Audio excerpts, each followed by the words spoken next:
157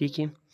پی سی جی کا وہ یونٹ مطلب بوسٹن کنسلٹنگ گروپ کا وہ یونٹ اس MCQs کی طرف آتے ہیں جو کم متوقع منافع، جہاں پہ منافع بھی کم متوقع ہو اور مارکیٹ بھی بڑا ہو، اس میں حصہ لے اور اس میں پیسے خرچ کرے، تو اسے کہتے ہیں کیش کاؤ. یہ اس یونٹ کو کہتے ہیں کیش کاؤ. ایک ہوتا ہے سٹار یونٹ، ایک ہوتا ہے ڈاگ یونٹ. 3 یونٹ ہے BCG کے، 3 یونٹ ہے: star, cash cow and dog. ان تینوں میں ڈاگ جو ہے وہ مارکیٹ شیئر اور گروتھ دونوں میں لو ہے. سٹار کیش کاؤ کے پاس دوسرے نمبر پر ہے. کیش کاؤ کیش بھی دیتی ہے، شیئر بھی کرتی ہے، اگرچہ اسے پتہ ہے کہ یہاں پہ منافع بھی کم ہوتا ہے اور اسے یہ بھی پتہ ہو کہ مارکیٹ بڑا ہے، میں نے پیسے بھی زیادہ لگانے ہیں، تو اسے کہتے ہیں کیش کاؤ. ٹھیک ہے ڈیئر. تو یہ BCG کے 3 یونٹس ہے. BCG پرائیویٹ کنسلٹنسی ہے جو انڈسٹری کو گرو کرانے میں مدد دیتی ہے. جس طرح ورلڈ بینک ہے، ایشین بینک ہے، مختلف پروجیکٹس سے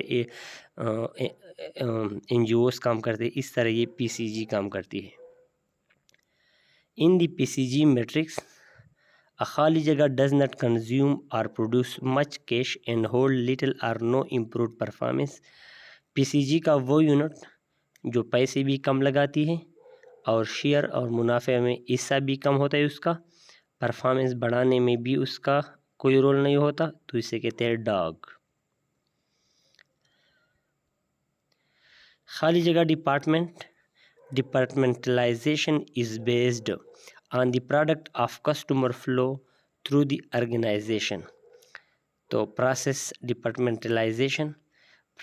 ڈپارٹمنٹلائزیشن ایک چیز کو ڈپارٹمنٹلائزیشن کرنا، ایک چیز کو رجسٹر کرنا یا ویریفائی کرنا کیا ہوتا ہے کہ پروڈکٹ کو کسٹمر تک پہنچانا وہ فرسٹ آف آل آرگنائزیشن میں سے گزرے. آرگنائزیشن مینز آرگنائزیشن کے سٹیمپ اس پہ ہو، آرگنائزیشن سے رجسٹرڈ ہو. تو یہ جسٹ پروسیس آف ڈپارٹمنٹلائزیشن کی ڈیفینیشن آپ سمجھیں کہ پروسیس ڈپارٹمنٹلائزیشن کس چیز پہ بنیاد ہے، ڈیپینڈ کرتی is based on the product of customer flow through the organization. ٹھیک ہے. کسٹمر کو جو بھی پروڈکٹ ملتا ہے آرگنائزیشن میں، آرگنائزیشن سے اس کا گزرنا. دیکھیں، ایک ہوتا ہے کمپنی جہاں پہ سامان تیار ہوتا ہے، ایک ہوتا ہے آرگنائزیشن. ٹھیک ہے. دفتر اور کمپنی میں فرق ہوتا ہے. دفتر ایک جگہ ہوتا ہے، کمپنی دوسری جگہ ہوتا ہے، مطلب فرق ہوتا ہے. تو ایک چیز کو آپ جب ڈاکومنٹس یا ڈپارٹمنٹلائزیشن کرتے ہیں یا ڈاکومنٹیشن میں لاتا ہے، تو اس کو آپ نے آرگنائزیشن میں سے پاس کرنا ہوگا. ٹھیک ہے. 160 خالی جگہ refers to the right inherent to a position that allows a manager to tell subordinate what to do and expect them to do it. Unit of command. Unit of command کسے کہتے ہیں؟ یونٹ آف کمانڈ منیجر کو اس بات کی اجازت دیتی ہے کہ وہ سبارڈینیٹ کو بتا دے. منیجر کی یونٹ آف کمانڈ مین منیجر کے رائٹس اور منیجر کا جو رول ہوتا ہے وہ بیان کرتا ہے کہ وہ منیجر کو اس بات کی اجازت دیتا ہے کہ وہ سبارڈینیٹ کو بتائے کہ what to do، کہ وہ کیا کرے، and expect them to do it، اور اسے یہ توقع بھی رکھے کہ وہ اس کام کو کرے گا. ٹھیک ہے. تو یونٹ آف کمانڈ مین منیجر جس بات کی آرڈر دیتا ہے وہ یونٹ. جس یونٹ سے منیجر آرڈر بھیجتا ہے اسے یونٹ آف کمانڈ کہتے ہیں، اور وہ یہ ہوتا ہے کہ وہ سبارڈینیٹ سے کام کروائے.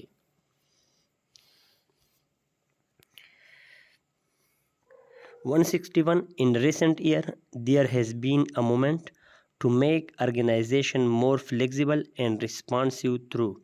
کہتے ہیں کہ پچھلے زمانے میں وہ مومنٹ جس کے ذریعے کوشش کی جاتی تھی کہ آرگنائزیشن کو فلیکسیبل بنائے اور جواب دہ بنائے، حالات کا مقابلہ کرنے والا بنائے، رسپانسیو بنائے. تو کس چیز کے ذریعے بناتے تھے؟ ڈی سینٹرلائزیشن کی مدد سے. ڈی سینٹرلائزیشن کیا ہوتا ہے؟ Decentralization transfer of control. ایک ایکٹیویٹی کا آرگنائزیشن کا کئی لوکل آفیسر کی بجائے ایک آفس کو ٹرانسفر کرنا. جب کمپنی تو آرگنائزیشن کب فلیکسیبل یا رسپانسیو بن جاتی ہے کہ جب کمپنی ایک کام کا کنٹرول ایک بندے کو دینے کی بجائے کئی جگہوں پہ ڈیوائڈ کرے. مطلب ایک چیز let suppose N T S کا دفتر ہے، میں ایگزامپل دیتا ہوں. این ٹی ایس کا دفتر اگر صرف اسلام آباد میں ہوتا تو وہ زیادہ افیکٹیو نہیں ہوتا. این ٹی ایس کا دفتر پشاور میں بھی ہے، اسلام آباد میں بھی ہے. اگر یہ لکی مروت میں، بنو میں، مردان میں بھی بن جائے تو این ٹی ایس اور بھی افیکٹیو بن جائے گا اور آپ کے مسائل اور بھی جلد ہو جائیں گے. تو پہلے زمانے میں جب کسی آرگنائزیشن کو فلیکسیبل بنایا جاتا تھا اور رسپانسیو بنایا جاتا تھا تو وہ ڈی سینٹرلائزیشن پروسیس کے ذریعے بنایا جاتا. تو ڈی سینٹرلائزیشن پروسیس کا مطلب ہے کہ ایک آرگنائزیشن کا کنٹرول کئی لوگوں پہ ڈیوائڈ کرنا، کئی جگہوں پہ ڈیوائڈ کرنا. خالی جگہ organization is rigidly controlled and efficient. Organic organization, یہاں پہ میں نے وہ نہیں کیا ہے، ہیڈنگ نہیں دی ہے، لیکن آرگینک آرگنائزیشن وہ ہوتا ہے جو ریجڈلی سختی کے طور پر کنٹرول اور ایفیشینٹ ہوتا ہے. اس کی ڈیٹیل آگے آ جائے گی. یہاں پہ خالی جگہ organization is able to change rapidly as needs required. کون سا آرگنائزیشن ایبل ہوتا ہے ٹو چینج ریپڈلی، ضرورت کے مطابق تیزی سے چینج ہو جائے؟ تو آرگینک آرگنائزیشن میں یہ کوالٹی ہوتی ہے کہ ضرورت کے مطابق یہ چینج ہو سکتے ہیں. ٹھیک ہے، مختلف قسم کے چینج اس میں آ سکتے ہیں. نمبر آف امپلائنس کم کرنا، زیادہ کرنا، منیجرز کی ٹرانسفر، آفیسز کی کمی بیشی، آفیسز کو لوکل ایریا میں ٹرانسفر کرنا، مین سٹیز میں نئے دفتر بنانا. تو آرگینک آرگنائزیشن میں ریپڈ چینج آ سکتا ہے جب ضرورت ہو. ایک ہاریزنٹل آرگنائزیشن ہوتا ہے، ایک ورٹیکل آرگنائزیشن ہوتا ہے. اس کی بھی ڈیٹیل سامنے آئیں گی. What is an advantage of team structure? Team structure کا ایڈوانٹیج کیا ہوتا ہے؟ آنسر ہے employee are more involved and empowered. Team structure, اگر آپ کا ٹیم منظم ہو، آپ کا ٹیم اسٹرکچر ہو، اسٹرکچر مین ایک شیپ میں ہو، ایک دائرہ کار میں ہو، تو آپ کی امپلائیز کام میں زیادہ انوالو ہوتے ہیں اور وہ اس کے پاس اختیارات ہوتے ہیں. ٹیم اگر اسٹرکچر ہو تو اس کے پاس اختیارات ہوتے ہیں. لیٹ سپوز ٹیم اسٹرکچر کا مطلب اگر آپ نے ایک بندے کو وائس کیپٹن بنایا ہے کرکٹ میں، ایک کو کیپٹن بنایا ہے، دوسرے کو آپ نے وکٹ کیپر بنایا ہے، دوسرے کو آپ نے فکس بالر بنایا ہے، تو یہ ایک اسٹرکچر ٹیم ہے. تو ہر ایک کے پاس اپنی رسپانسبلٹی ہوتی ہے. بالر اپنے بال پہ، اگر یہ فرق آپ نے نہیں کیا ہے اور یہ اسٹرکچر آپ نے نہیں بنایا ہے تو کبھی کوئی کیپنگ کرے گا، کبھی کوئی کیپنگ کرے گا، کبھی ایک بندہ بال کرے گا، کبھی دوسرا بندہ بال کرے گا. تو اٹس ناٹ گڈ. تو ٹیم اسٹرکچر کے یہ فوائد ہوتے ہیں کہ جو ملازم ہوتے ہیں وہ اپنے کام میں صحیح شامل ہو جاتے اور اس کے پاس اختیارات ہوتے empowered. In which type of organization structure is empowerment most crucial? In which type of organization structure empowerment most crucial؟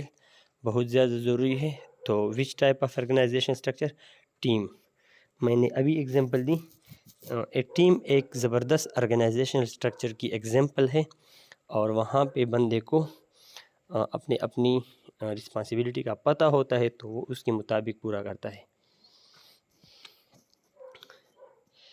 The 3 component that make up an attitude، جو ایک بندے کا ایٹیچیوڈ بناتا ہے. اب ایٹیچیوڈ کی ڈیفینیشن یہ ہے کہ آپ کے سامنے ایک چیز آ جائے، آپ کے سامنے ایک بندہ آ جائے، آپ اس کے بارے میں کیا سوچتے ہیں، آپ اس کو کس طرح رسپونڈ دیتے ہیں، تو یہ ایٹیچیوڈ ہے. تو 3 component that make 3، یہ 3 چیزیں آپ کا ایٹیچیوڈ بناتی ہیں.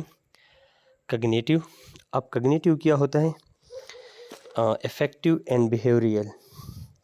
تو dear first of all cognitive کہتے ہیں آپ کی سوچ، تھنکنگ پاور یہ کگنیٹنگ ہے، آپ کا تھنکنگ پاور کس طرح ہے، ٹھیک ہے، ریزننگ، ریممبرنگ، یہ چیزیں آپ کی کس طرح ہے، تو یہ آپ کے ایٹیچیوڈ بناتی ہے۔ باقی affective and behaviour common word ہیں۔ اچھا ڈیئر، اس کے بعد ہیں 167 person who are able to influence other, وہ بندہ جو دوسروں کو انفلوئنس کر سکے، and who possess managerial authority, اور جس کے پاس منیجریل اتھارٹی ہوتے ہیں، منیجریل اتھارٹی رکھتا ہے، وہ لیڈر کہلاتا ہے۔ لیڈر اسپیشلی وہ بندہ کہلاتا ہے جو لوگوں کو انفلوئنس کر سکے، متوجہ کر سکے، لوگ اس کی بات مان لے، اس سے انفلوئنشن کہتے ہیں، لوگ اس سے متاثر ہوں۔ 168 دی فیلڈر ماڈل، یہ ایک ماڈل ہے، واز بیسڈ، وہ کس چیز پر، اس کا بنیاد کس چیز پر ہے، اس کا پرنسپل کیا ہے، was based to premise that a certain leadership style would be most effective in different type of situation۔ Premise کہتے ہیں احاطہ، تو فیلڈر ماڈل کا احاطہ یہ ہے، بنیاد یہ ہے کہ کئی leadership style would be most effective in different types of situation، کہ بہت سی لیڈرشپ جو ہوتے ہیں وہ ہر جگہ افیکٹو نہیں ہوتے، وہ ڈفرینٹ سچویشن اور ڈفرینٹ ٹائپس آف سچویشن میں most effective in different types of situation. تو فیلڈر ماڈل کے مطابق لیڈرشپ وہ ہے جو ایک قسم کی سچویشن میں افیکٹو نہ ہو بلکہ ڈفرینٹ ٹائپ آف سچویشن میں افیکٹو ہو، تو اٹس کالڈ لیڈر، ٹھیک ہے۔ تو فیلڈر ماڈل لیڈرشپ کی ڈیفینیشن اس طرح کرتی ہے کہ وہ بندہ جو most effective who in different type of situation. 169 بس ڈیئر سیکنڈ لاسٹ MCQs ہیں۔ The space theory is a contingency theory that focuses on followers readiness, ٹھیک ہے۔ تو یہاں